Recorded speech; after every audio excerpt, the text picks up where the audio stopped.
ఆయన ప్రవీణ్. అమ్మా నువ్వు వచ్చేస్తావు అక్కడి నుంచి రావా? నిన్ను ఎవరు తీసుకెళ్లారు అక్కడికి?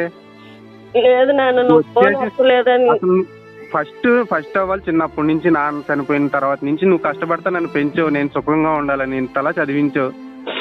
పొలం అమ్మేసి నువ్వు కష్టపడతా నన్ను చదివించావు, నాకు కడుపు నిండా పెట్టావు, ఏ రోజు ఆకలి లేదు.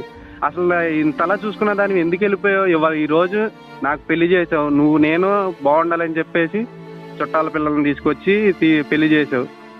ఆ పిల్ల నేను చక్కగా ఉంటున్నావు, మీరిద్దరూ సరిగ్గా ఉండట్లేదు. నేను బయట గొడవలే చూసుకోనా, నా జాబు, నా పిల్లల్ని, నా పిల్లల్నే చూసుకోనా, నిన్నొక్కదాన్నే చూసుకోనా? ఏం చేయండి చెప్పు. ఒకసారన్నా ఫోన్ చేసి అమ్మెట్టుంది, పిల్లలు వేస్తుందా లేదా, తిన్నదా లేదా అని ఫోన్ చేయాలి కదా నాన్న.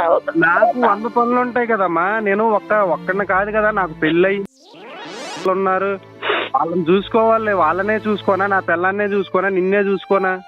నాకుంది, నువ్వు అక్కడవే కదా నాన్న.